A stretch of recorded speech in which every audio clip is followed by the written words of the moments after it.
What's the deal, y'all? This your man King Eric, the media assassin, coming at y'all with another video. So I want to talk about Nas's Godson album. This probably his one of his most overlooked projects.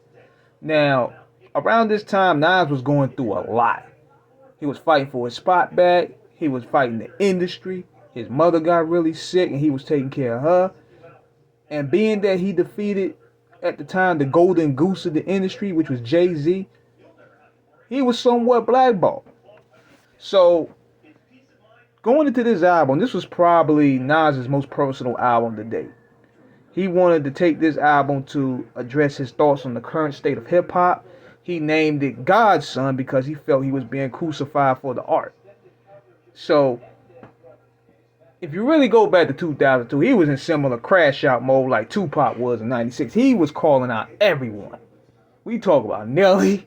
We talk about Cameron. We talk about it was Nelly, Cameron, Noriega, Def Jam, Rockefeller, Hot 97, Funk Master Flex. He was calling out R. Kelly for pedophilia on Wendy Williams. He was calling out Funk Flex for payola. He was just exposing the industry. He didn't care. But I'm going to tell y'all this, and this is what a lot of people don't know.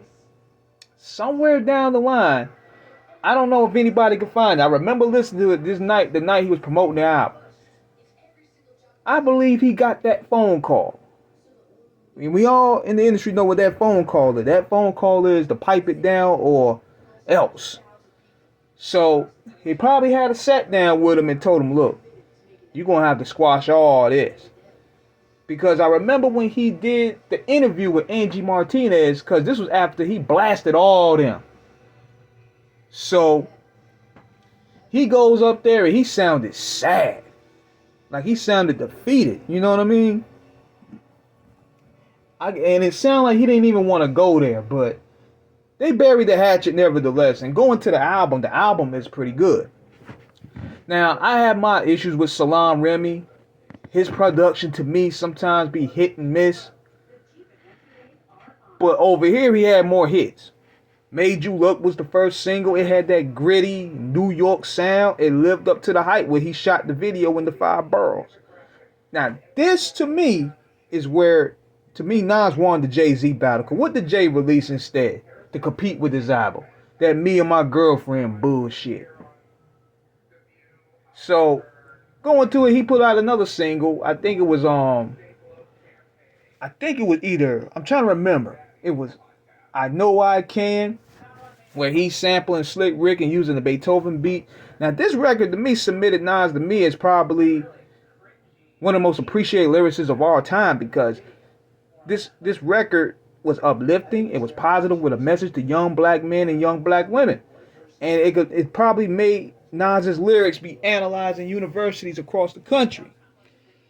Love that record, man. That was a record that hip-hop needed at the time to balance things out. But one of the main reasons why people wanted to check this album was to see what he was going to say, because Nas had The Crown in 2002. This was the most he released music. He released Lost Tapes in September of that year. He had dropped Stillmatic December. Nas usually takes about 2 to 3 years to release an album. This is the most music he put out. So we was taking advantage of it as fans. So he, on the last Real Nigga Alive, he talks about his perspective of the King of New York battles and where it started in the 90s. He talks about the origins of the Biggie and Wu-Tang beef, his ups and down relationships with Steve Stout, how Jay-Z was jealous and plot for his spot, and how his baby mama, which he was falling with at the time, got with Jay to spite him. What I love about this record is it put an ending chapter to the beat. He brilliantly compares killing Jay-Z on wax to being Scarface and Jay was Manolo. Where, in the movie Scarface, where he killed Manolo, he felt that was his brother. It hurt him, but he had to do it. The same way when Nas said it here, it hurt him because he sees Jay-Z as a brother, and it hurt that he'll kill him and his crew. Dope metaphor right there. Another favorite of mine was also Book of Rhymes. Well, that was hella creative. It was produced by Alchemist. And you can hear he's rhyming through the rhyme book. You can hear him scribbling. He's ripping pages. He's balling the paper up.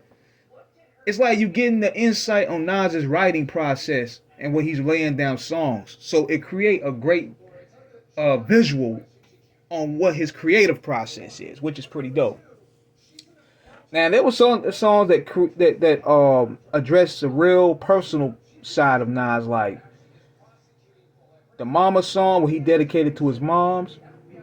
Very sad, man. I mean, that's a very somber record right there. And I love Heaven. Heaven is one of my favorite where Nas, he finally mastered that triple beam fast flow. He was trying to do it. Like he tried to do it with on the I Am album, it was whack. Then he tried it on the Big Girl song on Nostradamus, that was really whack. But he mastered it here because he also came with the concept of heaven. He wanted to know what the concept of heaven was like.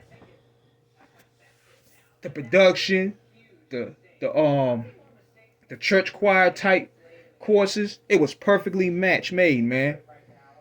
But he also too addressed Cameron, cause see, people don't understand. There was a lot going on. He addressed Cameron on Zoned Out, where he was talking about you got a house in Virginia. The only way you sicker than us, getting back with a 22. Now you're ridiculous. No need for the gunplay. And after you dying anyway. I said, damn. But nevertheless, it was a dope album, man. Definitely worth checking out. So be sure to check that out, Godson. If you can stream it. This is King Eric signing out. Holla.